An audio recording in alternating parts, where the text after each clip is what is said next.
moving right along in section 1.2. The examples we did so far only involved adding two numbers together. In theory, you could do three numbers, four numbers, five numbers. You could do a whole bunch of other numbers. We'll kind of come to that here in a second. It leads us into a discussion of some addition properties. So what will happen is math, you get your numbers, you get your sort of operations, right? Things that you're going to do to the numbers.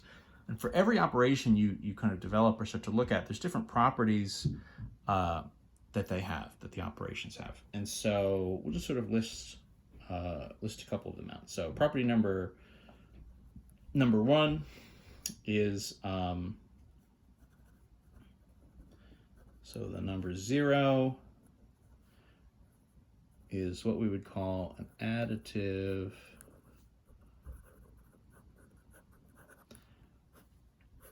identity.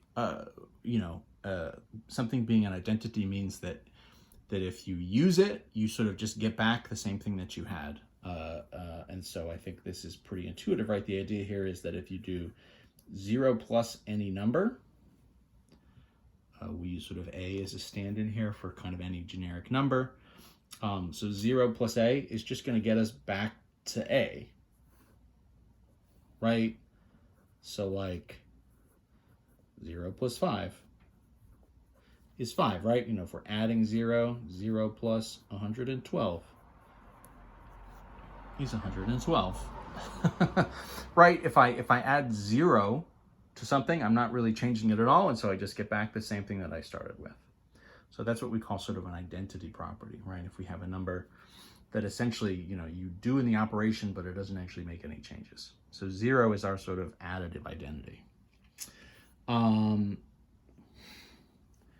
Addition is what we call commutative.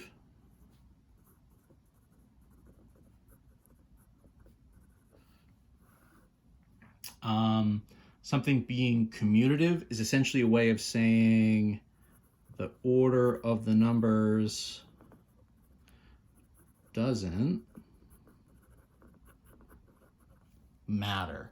So if things are commutative means the order doesn't really matter. Which number is first and which number is second is totally arbitrary. You can flip them back and forth if you want to. If we were kind of writing this, you would say, any kind of addition A plus B would look the same thing as if we did B plus A, right?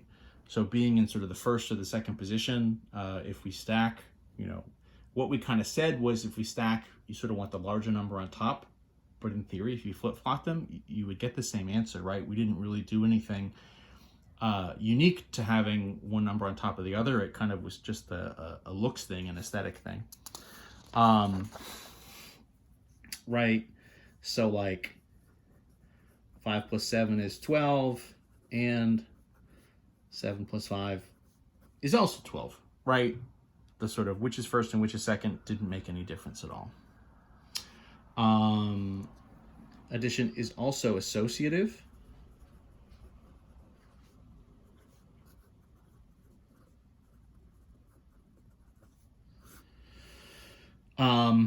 Which is a grouping property, and it's essentially saying that however we sort of group our addition, if we have sort of 3 or more numbers we're adding together, the grouping doesn't really matter. We can kind of group things however we want to. So addition is associative, just means grouping doesn't matter. When we mean grouping, when we sort of want to write grouping in math, what we use is parentheses. So what this would look like, so, in some sense, right, say you've got A plus B plus C, right? You've got 3 numbers you're adding together.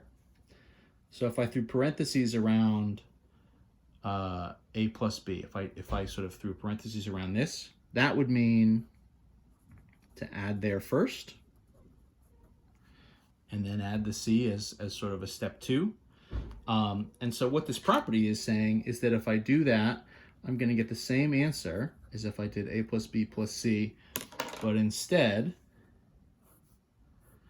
I added the B plus C values first. So Parentheses are going to kind of indicate almost like a subgroup, right? It's you know, we're using them to group and kind of draw attention and say, do this part first, give this sort of special attention first, and then do whatever comes next afterwards. So if I show you with some real numbers, right? Say for example, let's do 5 plus 7 plus 3. Right? We'll just do nice kind of single digit stuff, right? So if I throw parentheses around 5 plus 7, so that means I should do 5 plus 7 first. 5 plus 7, right? I kind of know I've got to memorize, would be 12. And then the idea is to say, okay, sort of as a step 2, I would do 12 plus 3, 12 plus 3, 2 and 3 in the ones. I know that's going to get me 15. Kind of just doing that in my head without stacking it. Okay, so that's 15. So what if I kept the numbers the same, but I changed the grouping, right? So now let's instead throw parentheses around 7 and 3.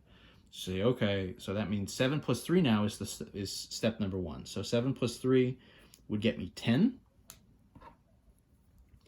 And now I've got 5 plus 10. But 5 plus 10, no big deal, right? 5 plus 10 is just also going to be 15, right? So it didn't particularly matter which of these sort of two of the 3 numbers I added first. You could even do a third example where you did, you know, kind of jumped and rearranged, and you even said, well, what about 5 plus 3 first, right? And then the 7. Well, that's going to be an 8. And then 7, that's also 15, right? Even if I sort of, you say, okay, well, what about the third possibility if I do 5 and 3 first? Doesn't matter. So that means for us, addition, right, has an identity, it is commutative, right? I can sort of move the order of the numbers around. In some sense, this is what I'm doing here. And I can group everything how I want. Addition behaves about as nicely as any kind of math thing would, right? You know, everything can kind of be moved. It doesn't really matter what order we do it. It doesn't really matter the way that we group them. What this kind of means, and you know, a way you might kind of use this that would be helpful. You can kind of use some of these properties to help you add kind of mentally.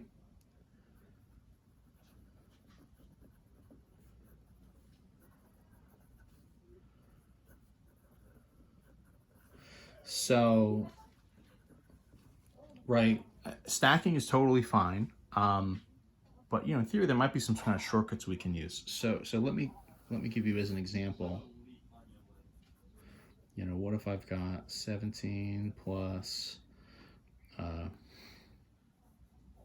24 plus 23 plus 5 plus, I don't know, 16 or something, right? So this is just a big stack of numbers, no big deal. Or rather a big kind of, you know, list of numbers. We're going to sort of add them up together. You know, we could do this by making a big kind of 5 stack and adding them up, but that does kind of mean that you'd be saying, okay, all my ones, 7 plus 4 plus 3 plus 5 plus 6.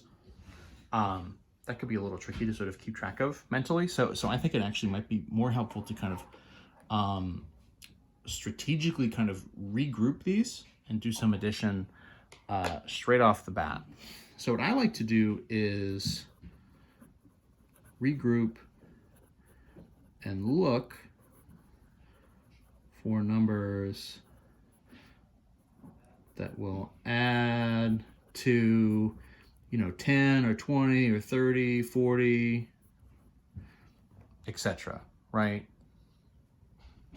So think to yourself, okay, if I added, you know, 2 and 8, I would get a 10, right? So that means if I did a 12 and an 18, I would now get, you know, a 30 or something, right? If I did a 25 and a 35, the 5 and 5 would get me a 10. So I'm kind of looking for nice pairs. For example, 17 and 23, right? The 7 and the 3 would add together nicely. So maybe what I'm going to do is reorder this. Call it 17 plus 23. Because that by itself, right, 7 and 3 would be 10. 1 and 2 would be 3, and then sort of carrying the 1, that's going to get me to 40 altogether. I can do a little bit of sort of a mental arithmetic there to kind of get that value. Any other good pairs here? Actually, the 24 and the 16, right? 4 and 6 could be good. So 24 and 16, right, is also going to get me 40. Right, 4 and 6 would be 10. 1 and 2 would be sort of a 30, carrying the 1 over. Would get me 40, right? So I've kind of rearranged and regrouped sort of all in one. And so rather than sort of getting one stack that I'm doing, I can kind of do this in chunks, get a 40 and a 40, and then carry down. I just sort of have this sort of 1 5 left over. But 40 plus 5, clearly 80 plus 5, we're essentially in an expanded form. We can get to our 85 pretty quickly, right? Again, you're sort of not required to sort of approach it that way, but it's a way that you can kind of use those properties, right? In addition, we can shift things around, and we can sort of group and regroup however we'd like to. We can sort of add whichever pairs kind of go nicely together. So there's no reason not to kind of use that to your advantage to do that, I would say. I'll leave you to it. Let's talk, we've just got another short little bit, but let me see if I can squeeze in just a little bit of addition vocabulary.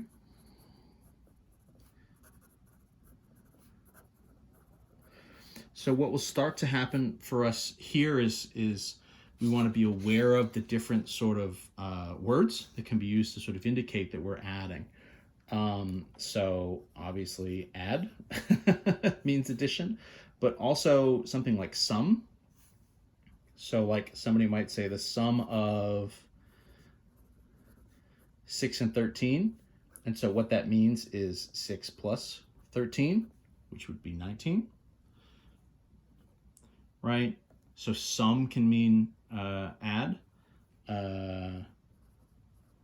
Other options, more than, right? 6 more than 13 would be 6 plus 13.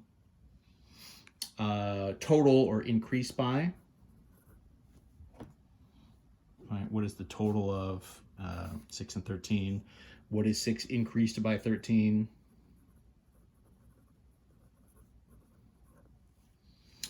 And sometimes you might just see, you might literally just see plus, right? So what is 6 increased by 13, right? So that means for us the same thing, 6 plus 13 is 19. So there's just a number of different ways that we can kind of say add. It'll depend just on the situation, who's writing it or who's saying it. They might use any number of different words. Right? Or like we said, what is 6 more than 13, right? So you're starting at 13 and you're kind of adding 6, you get to 19. Different phrases you might then kind of write in a different order. So if somebody told me 6 more than 13, in my head what I'm saying is, well, 13 is my base number, and then I'm sort of going up by 6.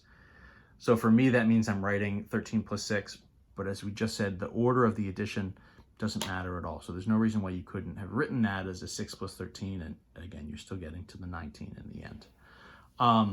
So a lot of nice properties for addition. It's about as nice an operation as we're going to get. So be thankful, I guess, for now. Appreciate it while things are nice.